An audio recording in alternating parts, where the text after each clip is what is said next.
자, 오늘은 창세기 49장 33절 야곱이 죽는 장면입니다. 지난주까지는 뭐를 얘기했냐면 요셉과 유다의 이야기를 하다가 요셉이 창세기 37장에 꿈을 꿔요.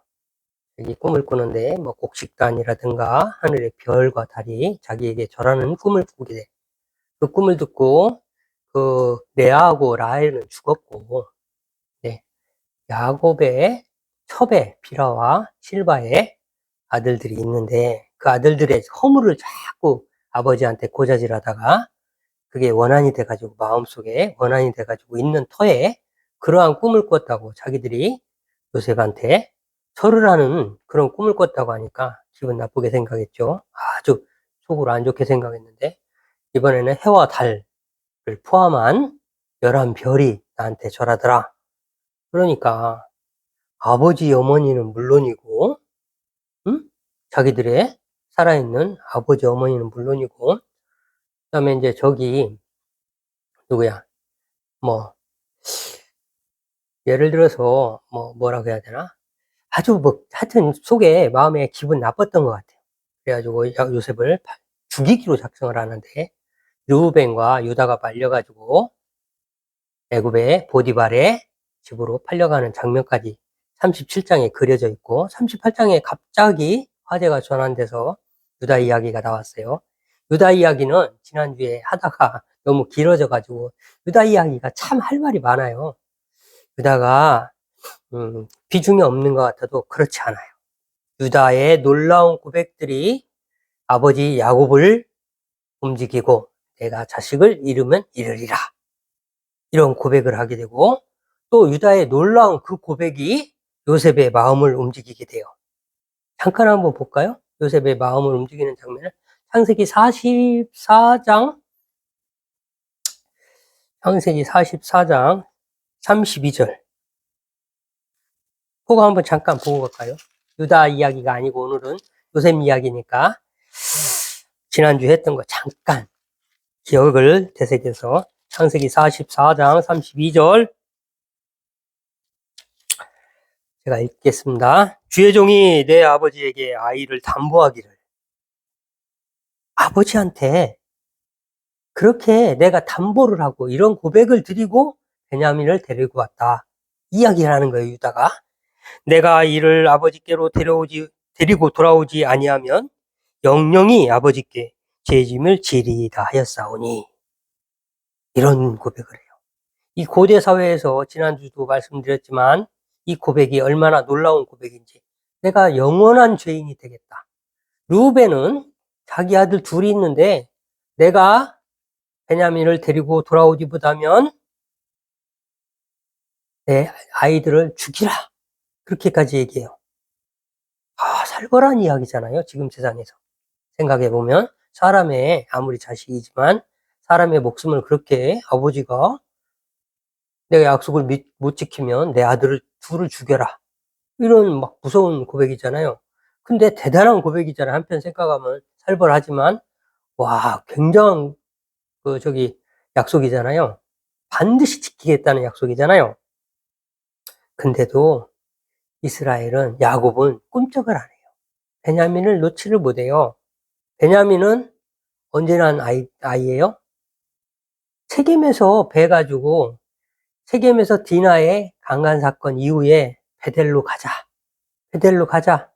내가 만났던 하나님에서 형으로부터 도망치던 그때 만났던 하나님, 제단을 쌓은 곳, 돌베개에 기름을 바르고 하나님께 서원한 곳, 그곳으로 가자.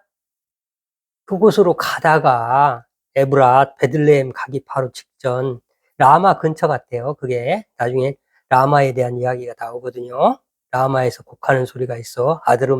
자식 없는 자의 이런 이야기가 나오거든요. 그게 라헬의 이야기거든요. 근데 또 라마라는 데가 사무엘 이제 나중에 이야기하고도 겹치는 부분이 있고, 그 다음에 바벨론으로 이스라엘 포로들을 끌고 갈 때 바벨론으로 다 나중에 이제 죄를 짓고 이스라엘이 지금 한참 뒤에 얘기지만, 뒤에 얘기지만, 1000년 뒤에 얘기지만 1000년 넘죠. 1000년 정도 돼요. 1000년 좀 넘어요. 그래서 그 이야기지만, 그때 라마에서 집결해가지고 데려갔다는 말이 있어요. 하여튼, 거기까지 하고요. 그래서, 그렇게 해서 이제 뭐, 야곱은 꿈쩍을 안 해요. 그 르우벤의 그런 고백에도 꿈쩍을 않는데, 유다의 이 고백에는, 그래, 베냐민을, 베냐민 이야기 하자 그랬구나. 베냐민이 그렇게 늦둥이에요, 늦둥이. 한마디로. 다 바단 아람, 라반인 삼촌집에서, 야곱의 삼촌집에서 있을 때 다 낳은 아이들인데, 르우벤은 달라요. 그래서 르우벤에 대한, 저기는 없어요. 형들이 르우벤을 시기하진 않아요.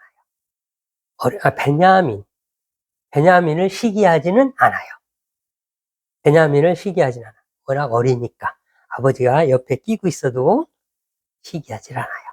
그래서, 더군다나 이제 요셉을 라헬의 이제 엄마가 같은 라헬의 이제 자식이니까 요셉을 그렇게 했기 때문에 더군다나 베냐민한테는 좀 우호적이었던 것 같아요. 쟤는 왜 끼고 도시나 그런 말이었거든요.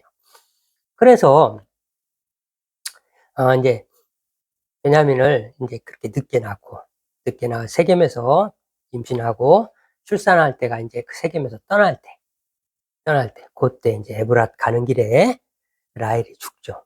베냐민을 낳다가. 그래서 베노니라고 하는데 슬픔의 아들이라고 하는데, 야곱이 그때 어떻게 이야기하냐면, 아니라 얘는 오른손의 아들 베냐민이라고 이름을 짓게 됩니다. 하여튼 그렇게 된 자식이라 애지중지하는데, 그 아이를 데리고 가서 요셉이 데리고 오라니까, 요셉인지 몰랐죠. 애굽의 총리가 데리고 오라니까, 얘가 살지 죽을지 모르니까 아버지가 그렇게 놓지를 못해요. 루벤이 그 장자가 자기 자식을 걸고 데려오겠다, 꼭 약속 지키겠다 하는데도 내 목을 내놓고 내가 죽으면 죽지 쟤는 데려오겠다, 올 수 있도록 하겠다 하는데도 어, 이스라엘이 꿈쩍도 안 해요, 야곱이. 그런데 유다의 이 고백이 대단한 거예요. 그래서 내가 영원한 죄인이 되겠습니다. 아버지, 저한테 맡겨주세요. 이 고백이 고대 사회에서 어떤 고백인지 몰라도 그 고백에 이스라엘의 마음이 움직여요. 야곱의 마음이 움직이는데 내가 자식을 이름은 이르리라고 보내게 돼요. 그래서 제가 오늘 이 고백이 어떤 고백이길래 대단한지 모르지만 지금 저는 잘 모르겠어요. 근데 고대 사회에서 이 고백이 아주 대단한 고백이었던 것 같아요. 왜 그 얘기를 하냐? 아버지의 마음을 그렇게 움직였는데 요셉의 마음도 여기서 움직여요. 유다가 다 움직여요, 사람들의 마음을. 완전히 변화된 사람이에요, 유다가. 봐요. 자, 32절에 33절, 이제 주의 종으로 그 아이를 대신하여 머물러 있어 내 주의 종이 되게 하시고 그 아이는 그의 형제들과 함께 올려 보내소서, 이렇게 이야기를 해. 그 아이가 나와 함께 가지 아니하면 내가 어찌 내 아버지에게로 올라갈 수 있으리까? 두렵건대 제가 내 아버지에게 미침을 보리이다. 아버지 죽습니다. 우리 아버지 죽습니다. 야곱을 설득하고 이스라엘을 변호하고 이런 것들을 유다가 다 해요. 근데 이 이야기를 왜 하냐면 그 다음 장면을 한번 보세요. 그 다음 장면이 바로 그거예요. 요셉이 울음을 참지 못하고 가가지고 한 곳에 가서 오라고 해서 바로 이 고백, 유다의 이 얘기를 듣고 나서 형님들, 나 요셉이에요. 그 다음 장면이 바로 요셉이 45장 2절 보세요. 요셉이 큰 소리로 우니 애굽 사람들에게 들리며, 이제 울음을 더 이상, 그 고백이 어떤 고백이었는지 아주 감동스럽게 아마 이야기를 했던 것 같아요. 유다의 이야기가 그랬던 것 같아요. 그래서 이스라엘의 마음도 움직이고 요셉의 총리의 이제 마음도 움직여가지고 나 요셉이에요 라는 고백을 끌어내게 되는 유다의 고백이에요. 근데 그 유다의 고백이 내가 영원한 죄인이 되겠습니다. 나는 죄인입니다. 그것도 영원한 죄인입니다. 꼭 예수님 같은 내가 죄인이 되겠습니다. 유다가 예수님의 족보에 통해 순혈로 등장하는 놀라운 고백이에요. 그래서 오늘은 이제 요셉의 얘기를 하려고 하는데, 아까 제가 잠깐 설교 직전에 한번 뭐 누구한테 물어봤는데, 마트료시카라는 러시아 인형이 있다고 그래요. 제가 이 인형을 물어봤어요. 왜냐하면 인형 속에 인형이 있고 인형 속에 또 똑같은 인형들인데 크기만 다르지, 같은 인형들이 똑같은 형태. 요셉의 이야기가 요셉의 이야기 같지만 요셉의 이야기를 통해서 야곱의 이야기를 하는 거고요. 야곱의 이야기 안에 요셉의 이야기가 들어있는 거고, 그럼 요셉의 이야기가 들어있는 야곱의 이야기가 아브라함의 언약을 이뤄가는 거고요. 자, 요셉의 이야기가 있고, 야곱의 이야기가 있고, 아브라함의 언약이 있는데, 그 겉에는 하나님의 창조 이전에 계획하신 구원이 들어가 있는 거예요. 구원을 벗겨냈더니 야곱의 언약이 나오고, 아브라함의 언약이 나오고, 아브라함의 언약을 벗겨냈더니 그 안에 야곱을 선택하시고, 야곱은 우리예요. 철딱선이 없고, 그냥 막 세상 거, 예쁜 거, 라헬, 막 좋은 거, 갖고 싶은 거는 못 참고 막 어떻게든지 손에 넣으려고 하는 그런 거. 나중에는 하나님께서 그러잖아. 아브라함은 나의 벗 아브라함아, 이렇게 얘기하고, 야곱은 뭐라 그래요? 이 버러지 같은 야곱아, 이렇게 성경에 나와요. 나중에 이제 이야기가 될 거예요. 그래서 하나님 앞에 이 구원이라는 계획 안에 아브라함의 언약이 들어가 있는 거고요. 그 구원을 이루시려고 구원의 일환으로 아브라함하고 약속을 하시고, 그 약속을 하신 그 액션 플랜, 이 야곱이고요. 나 이런 하나님이야. 이런 너희들을 구원할 거야. 라는 계획이야. 라고 얘기하는 거고요. 그 안에 요셉의 꿈이 있어요. 요셉의 꿈은 아브라함의 창세기 44장, 창세기 몇 장인가요? 15장, 창세기 15장, 16장이 하갈, 이스마엘 나오니까 15장 정도 될 것 같은데요. 15장에 나오는 아브라함에게 큰 민족이 되게 해주시겠다고 하면서 하나님께서 가나안 땅, 이 땅을 내게 주어 라고 하니까, 큰 민족은 앞으로 내가 자식을 낳고 그 자식들이 큰 민족은 얼마든지 될 수 있겠지만 이 땅을 나한테 주신다는 거는 내가 뭘로 믿겠습니까? 이렇게 이야기를 해요. 왜 그랬냐? 왜 그랬을 것 같아요? 거기에는 수많은 민족들이 살고 있는데, 종족들이, 부족들이 살고 있는데, 이 사람들이 다 자기 터에서 살고 있는데 이 땅을 나한테 준다. 난 지금 메소포타미아에서 내려온 이방 객인데, 혼자 혀를 단신 아브라함, 내 본토 친척 아비집을 떠나 내가 내게 보여줄 땅으로 가라. 보여줄이라고 그러더니 나중에는 그 땅을 내게 주겠다. 본 다음에는 내게 주겠다. 이런단 말이에요. 그때 아브라함에게 하나님께서 3년 된 암소, 3년 된 암염소, 3년 된 순양, 그 다음에 산비둘기, 집비둘기를 나한테 제물로 바쳐라. 제사를 지내라. 이렇게 해서 아브라함이 각을 떠가지고 다 쪼개고, 집비둘기하고 산비둘기는 너무 작으니까 그대로 통으로 넣고 각을 안 뜨고 찢지도 않고, 날개죽지를 약간 찢게 돼 있는데 그것도 안 하고, 그런 뭐 제사법은 나중에 있지만 하여튼 고대의 제사에 의하면 피를 흘려가지고 칼질을 해가지고, 칼은 없겠지만 이제 부싯돌 같은 걸 갈아가지고 돌칼을 만들었겠죠. 그래가지고 제사를 드리는데 그 산비둘기, 집비둘기는 안 쪼개질 않고 그 상태에서 솔개들이 날라와서 자꾸 먹으려고 하니까, 시체가 있으니까 그 쫓다가 이제 어느 순간에 하나님께서 불로 싹 지나가시면서, 그 사이를 지나가시면서 제물을 받으셨는데, 그때 하나님께서 아브라함에게 두려움이, 갑자기 겁나는 무서움, 마음이 싹 엄습해 오면서 하나님께서 내 자손이 객이 되어, 이방의 객이 되어 400년간 괴롭게 하리니. 그 사람들이 요셉이 데려갔을 때부터 괴롭힌 거 아니에요. 애굽 사람들이. 그때는 요셉은 애굽을 구한 사람이에요. 흉년을 대비해 가지고 애굽을 구한 사람인데 한 30년간은 잘 지냈던 것 같아요. 대접받으면서 이스라엘 사람들이. 지금 이제 내려간 요셉 따라 내려간 이스라엘 사람들이 잘 대접을 받았는데 한 400년 동안은 어느 순간 이제 시기가 발동될 거 아니에요? 그렇잖아요. 여기서 잘 산단 말이야, 우리보다. 쟤네들 뭐야? 막 사람이 어마어마하게 늘어나고 200만 명 가까이 늘어났으니까 출애굽할 때는 장정만 60만이었잖아요. 그래서 시기가 이제 발동되면서 나중에 노예로 전락하는 상황이 된 거예요. 그래서 괴롭게 하리니라고 그랬어요. 400년간. 근데 그때 뭐라고 그러냐면 가나안의 아모리족 속에 죄가 차지 않아서라고 그래요.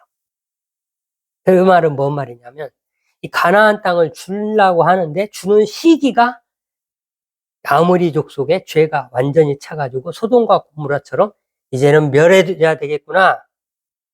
이 가나안 족속을 멸해야 되겠구나. 하나님의 그 시간과 가나안 족속의 아모리 족속에 죄가 차서 멸해야 되겠구나 하는 시간과 애굽에 있는 이스라엘 백성이 400년간 괴롭힘을 당하는 시간이 이제 딱 하나님의 시간이 딱 되는 거예요. 출애굽. 여기는 이제 심판의 백성들이 지금 오고 있는 거죠. 아모리 족속, 그 가나안 백성들의 입장에, 주민들의 입장에서는 심판의 백성들이 이제 출애굽하는 순간 이제 우리한테 40년 만에 도착해서 다 멸할 테니까. 저기 가나안 족속을 다 멸할 테니까. 그렇게 되는 거예요. 하나님의 시간은 그렇게 구원을 여러 가지 우리가 이곳저곳에서 살고 각기 다른 생활을 영위하는데 전부 다 합하면은 하나님의 시간이 다 계획대로 돌아가고 있는 거예요.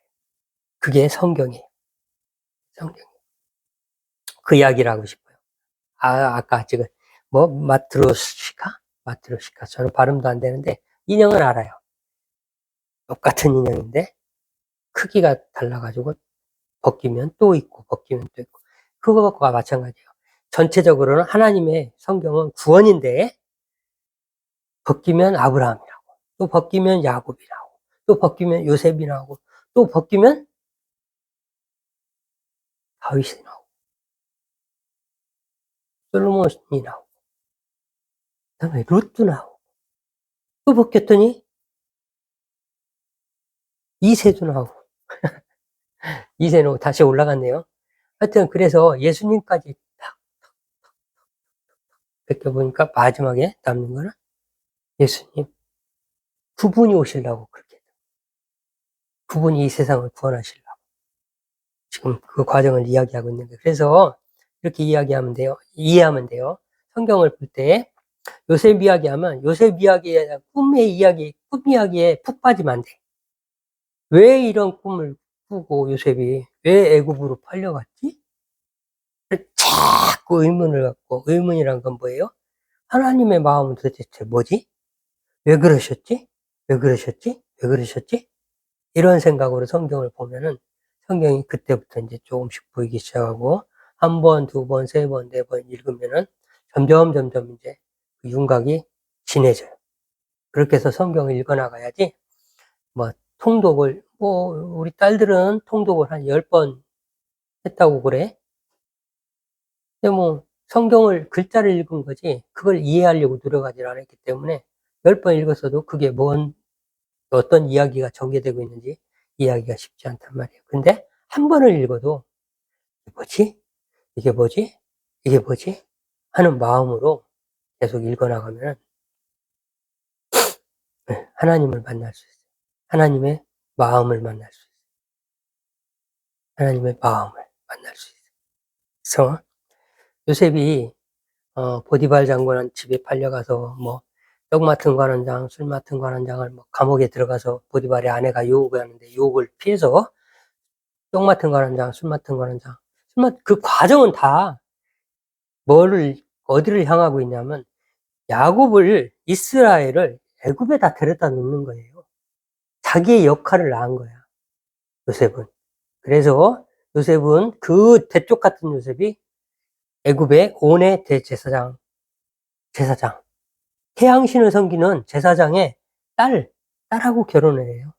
딸이 이름이 아스낫. 그러니까 애굽의 온이라고 하면 헬리오폴리스. 지금의 카이로. 나일강이 가다가 삼각주가 펼쳐져요. 강이 두 갈래로 갈라지거든. 그 자리예요. 그게 온이에요. 그러니까 카이로가 이렇게 있어요. 카이로 외곽에 신전들이 있는, 그냥 제사만 드리는 곳. 거기에 제사장. 요셉이라는 사람이 애굽의 제사장의 딸과 결혼했다는 게 이해가 돼요? 나는 죽으면 죽어지 그렇게는 못합니다. 이렇게 이게 정상 아니야? 그게 이해가 돼요? 아니 그렇게 정직하게 살고 보디발의 아내가 유혹을 해도 아무리 아름다운 보디발의 여기가 뭡니까? 친위대장이에요. 애굽의 파라오가 가는 곳을 근접 경호하는 대장이에요. 완전 2인자. 군인으로서는 총리나 뭐 이런 게 있겠지만 군 쪽으로는 2인자. 그 개념이 좀 달라요. 총리가 명목상으로 높지만 믿음의 대상은 이 사람을 신뢰하는 대상은 친위대장. 내 친위대장이 나를 지켜주는 군사를 끌고 다니는 친위대장. 그런데 그 사람의 친위대장의 부인이면 얼마나 아름다운 사람이겠어요. 얼마나 예쁜 사람이겠어요. 그 유혹도 견뎌낸 사람이고 감옥 가서도 요셉이 17세 무렵에 꿈을 꾸고 이제 그런 과정을 통해서 애굽으로 팔려가잖아요. 팔려가는데 자 생각해 보세요. 애굽의 총리가 됐을 때 30세고 떡 맡은 관원장, 술 맡은 관원장하고 만난 것만 해도 2년이에요, 2년. 그럼 감옥살이만 해도 거기서 2년 했다는 얘기잖아요. 그렇게 우리가 글자로만 봐가지고는 그랬네 하고 넘어가지만 간단하지가 않아요. 13년을 고생을 해요. 30이 돼가지고 약 13년을 고생하고서 총리가 그때서야 하나님의 때가 되니까 바로에게 세워가지고 떡 맡은 관원장이 아니 술 맡은 관원장이죠. 술 맡은 관원장이 꿈이 뭐예요? 포도주에 포도나무가 있는데 세 가지가 이렇게 나왔어요. 세 가지가 나왔는데 포도가 탐스럽게 열렸어요. 그래가지고 그 포도를 따가지고 포도즙이 마침 바로의 잔이 또 있었어요. 그걸 담아서 줬더니 바로가 마셨어요. 그래가지고 그 사람은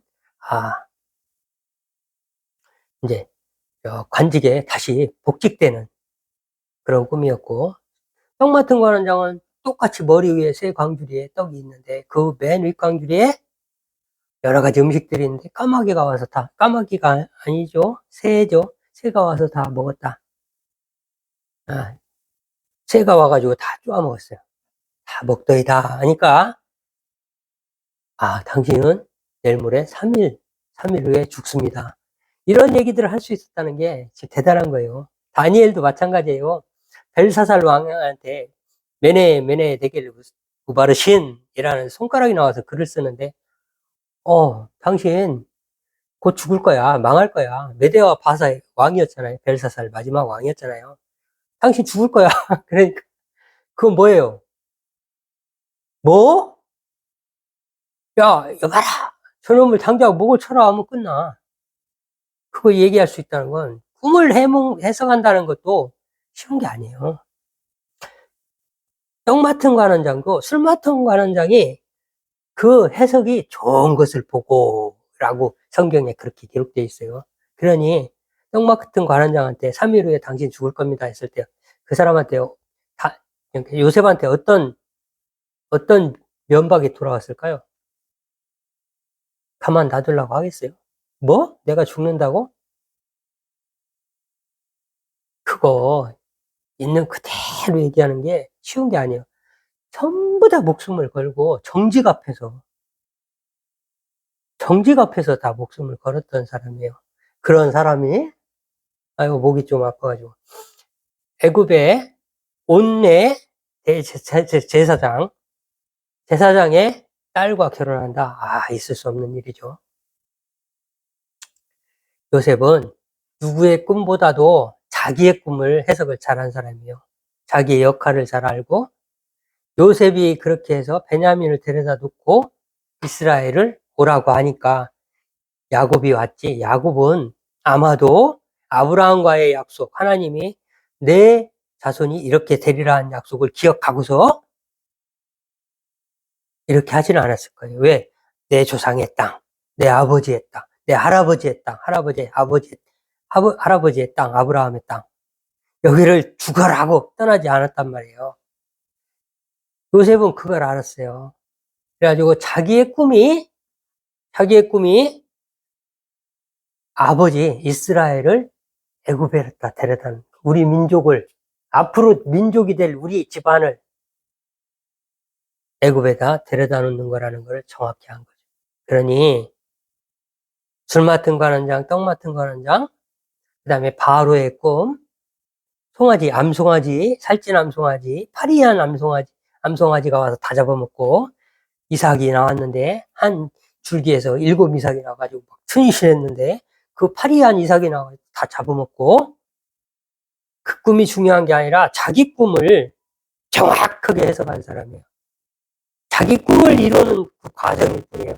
아까 인형을 얘기한 게 내 꿈을 이뤄가는 과정. 내 꿈을 이뤄가는 과정은 아버지의 하나님과의 언약을 이뤄가는 과정이고, 야곱의 아버지 야곱의 언약을 이뤄가는 과정은 아브라함과의 언약을 이뤄가는 과정이고, 아브라함과의 언약을 이뤄가는 과정은, 이 모든 전체는 하나님의 구원의 계획이란 걸 정확히 요셉은 알고 있었어요. 그래서 베냐민을 데려다 놓고, 요셉도 자기잖아요. 본인이잖아요. 그제서야 내가 요셉입니다 하고 밝히고 아버지를 모셔오라 이곳으로. 그 기근이 들어서 어쩔 수 없는 상황이 됐으니까.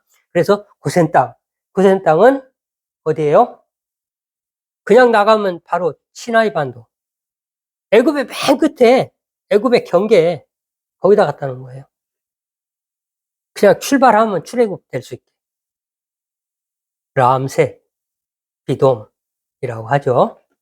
그래서 국고성을 쌓았던 그곳에 노역을 하다가 이제 출애굽을 하는 거예요. 다음 이제 창세기가 이렇게 해서 49장까지 마무리가 되는데, 오늘 왜 요셉의 이야기, 유다의 이야기, 여러 이야기를 하면서 야곱의 죽음, 창세기 49장 33절 한 절을 읽었냐면, 창세기는 야곱이 이스라엘 되는 과정이에요.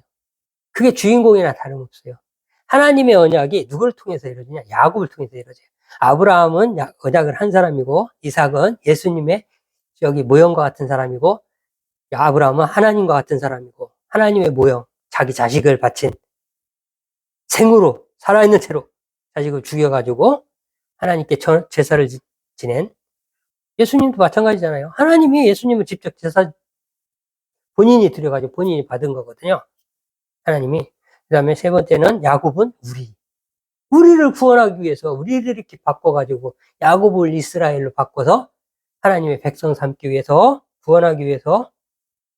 그래서 야곱, 아브라함, 이삭, 야곱을 통해서 요셉이나 이런 거는 액션이 이제 저기 실제로 펼쳐지는 거예요. 실행이에요, 실행. 실행이에요, 실행. 실행하는 과정. 그 안에 야곱의, 아브라함의 언약과 야곱의 구원의 과정 속에 모든 것들이 녹아있는 그 과정들. 그래서 이렇게 아까 뭐 마트로시칸가 그 인형 이야기를 해가면서 결국에 하나님의 큰 그림, 구원, 그걸 인형을 벗기면 아브라함도 나오고 언약도 나오고 뭐 이삭도 나오고, 이삭은 100배 결실을 맺는, 이삭이 처음이자 마지막으로 유대민족에서 농사를 지은 사람이에요. 농사. 밀농사겠죠? 벼농사는 아니지. 벼농사는 노는 저기 물이 있어야 되니까. 물이 자박자박 항상 잠겨 있어야 되니까. 밀농사겠죠? 100배의 수출을 얻은 사람이에요. 상상할 수 없는 100배. 한 배, 두 배도 아니고 100배. 이게 구원을 통하여, 이삭이란 그 모형, 예수 그리스도의 모형을 통하여 우리를 구원해 가실 것 다 곳곳에 암시하는 거예요. 예수 그리스도의 모형이란 말이에요. 100배의 수출. 그분이 십자가에서 달려 돌아가심으로 말미암아 온 천하가 구원을 얻게 되는 백배라는 거는 모든 것 그런 거를 그려놓은 게 지금 창세기예요. 그래서 창세기는 50장이 창세기지. 에덴 동산에서 아담과 하와가 뭐 선악과를 따먹고 거기가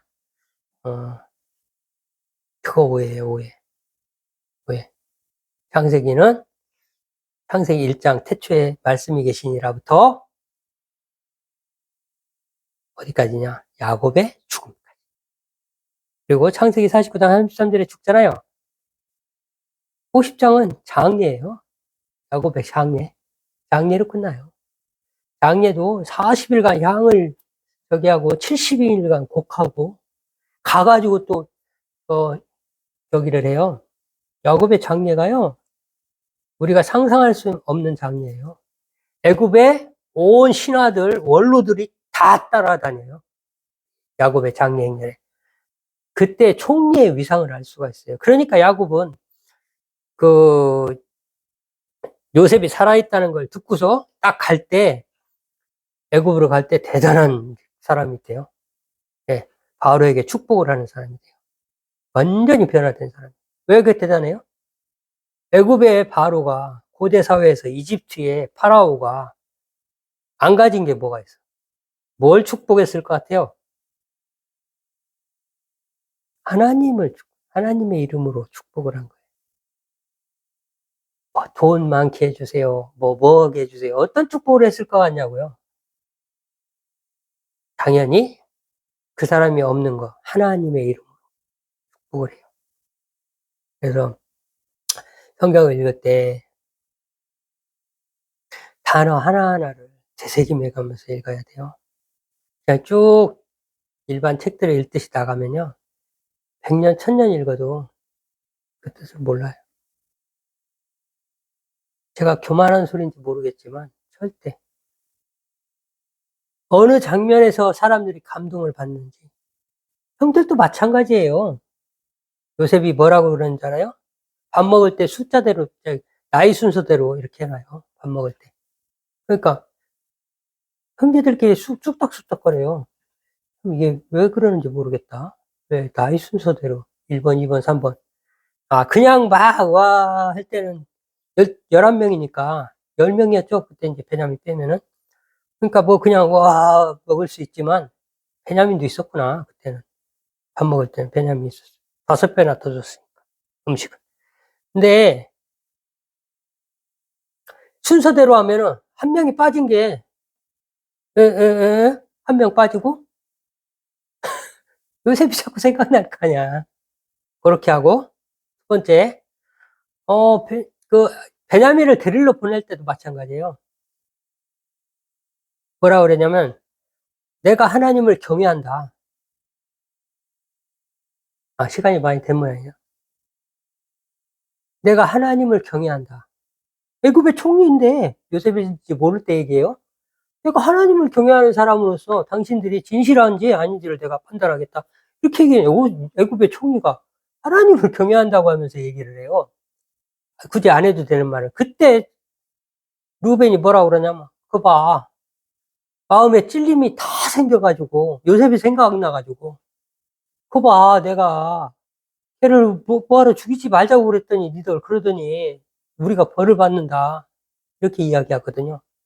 이렇게 하나하나가 서로 그 상황 속으로 들어가서 이 말을 했을 때 어떤, 사람들의 마음의 상태가 변하고 하는지를 잘 봐야 돼요. 그래야 성경이 읽어지지, 안 그러면 성경 읽어도 글자만 읽는 상황이 돼요. 그래서 하나님의 마음을 아는 거는 성경이다. 하나님의 마음을 그려놓은 게 성경이다. 왜 그랬는지, 왜 이러셨는지, 그거를 면밀히 생각해 가면서 성경을 읽으면 훨씬 더 하나님 마음을 알 수가 있다. 그런 말씀을 드리고 싶어요. 기도하겠습니다.